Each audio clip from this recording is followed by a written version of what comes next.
This week, the D.C. Council advanced the Peace D.C. bill. It's a massive piece of legislation aimed at addressing crime and preventing violence. The bill passed its first vote with 8 yes votes, 2 no votes, and 2 present votes, despite criticism over changes to pretrial detention. Under Peace D.C., judges are given more discretion to keep people who are accused of violent crimes in detention prior to trial. Joining us now to discuss this and so much more is at-large Councilmember Robert White, right here on the Live Zone. Always good to see you, Councilmember. Good to see you. Happy Juneteenth, guys. And happy Juneteenth to you. Before we discuss the Peace D.C. legislation, I got a chance to peruse through your social media earlier today, and yet again recognizing Juneteenth unlike any other, sir. Do tell. Look, this is an important holiday. It took us a long time to get here. The history, it's about emancipation, but it's also about Black Americans not even knowing that they were free. The last Black Americans to know that slavery had been abolished. We have to celebrate that, and we have to really call ourselves to the purpose of justice and racial equality, especially in a time like this with the presidential administration that we have, and even elected officials across the country saying out loud things that they only would have said quietly before. We've got to keep moving forward. We need progress. And so this is an important holiday for us to celebrate. And I hope people are taking time to celebrate it and also understand the history and the call to action today. Well said, sir. Let's move on to Peace D.C. legislation. You, in essence, have reaffirmed your dedication to public safety while expressing serious concerns about certain provisions within the bill, 2 of which I know happen to be expanding pretrial detention and the other surrounding special police officer enforcement on public transportation. Can you expand? Yeah, well, I want to recognize that my colleagues have done some hard work here, but we have to have a commitment to public safety. We also have to have a commitment to racial equity and to true democracy. And we didn't meet that mark here. So we are guessing that if we make it easier to detain people who have not been convicted of crime, that's going to make the city safer. There are a lot of problems with that. One, we requested a study, and the study said, look, we haven't been able to reach a conclusion yet, but there doesn't seem to be a strong correlation.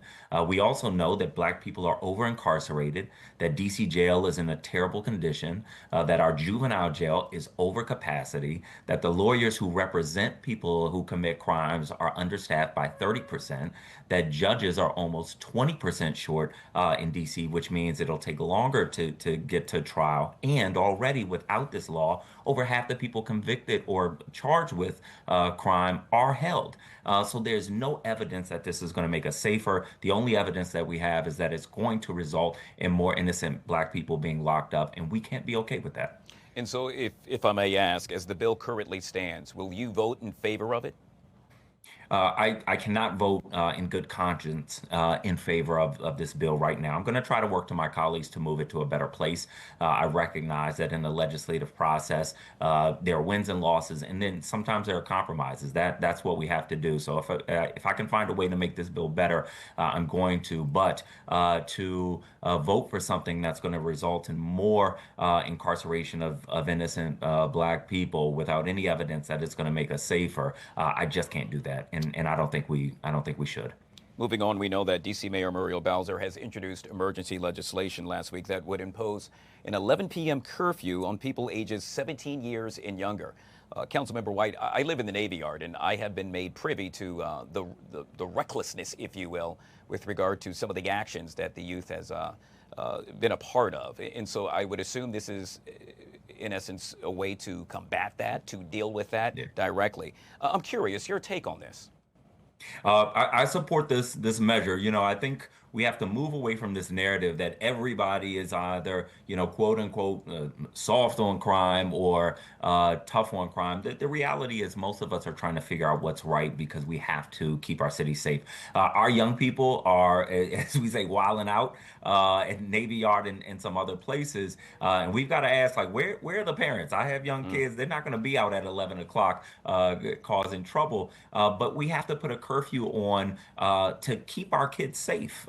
and to keep our community safe. And one thing that is important for us to understand as a community is that we are setting a curfew on young people that we love. When they get to these federal agencies under the presidential administration, they don't love our kids the way that we do. And so we want to keep them out of the federal bullseye.